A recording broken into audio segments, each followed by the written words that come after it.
This is part of the presentation that was given at the tech conference. Um, this is kind of a placeholder slide in the troubleshooting section. Heading is isolate the link layer. Now, most, if not all of the problems that have been attributed to the wireless networking have actually had nothing to do with wireless networking, at least not directly.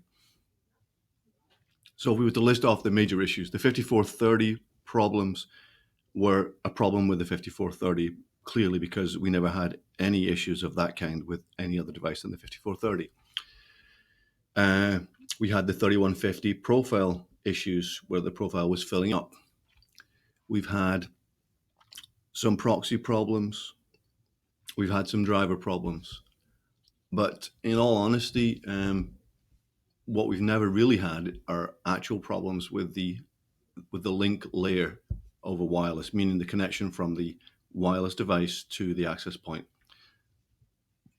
And sometimes it's very useful to have some tools to just demonstrate just how much capacity that link layer has and how reliable it is.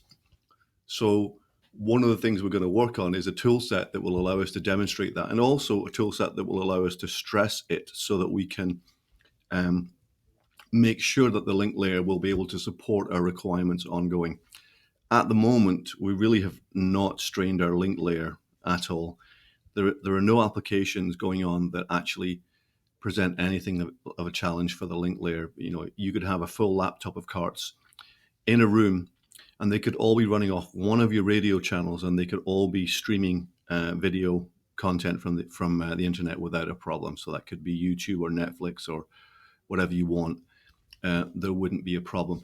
Perhaps more challenging, and something that we probably need to do at some point, would be to see how we went on with a cart full of laptops attempting to do individual Google Hangout video conferencing connections. Because there you can't rely on buffering, you're trying to have real-time communication, and that's certainly something that could be set up, but it requires manpower to actually have, 20 or 30 ongoing video calls. So this is a placeholder. What we will end up doing is linking from this video to another video which will talk about the tools that we have now. What we're likely to start off with is something based on the Porteous Linux distribution that we're trying to put out there on USB disk.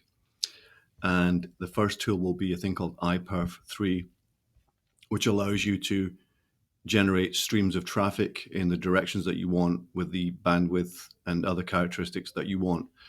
And it should be possible for us to bring up a population of laptops on Porteous in a particular space, and to kind of remotely control those laptops in order to generate the streams in the directions we want and the characteristics that we need.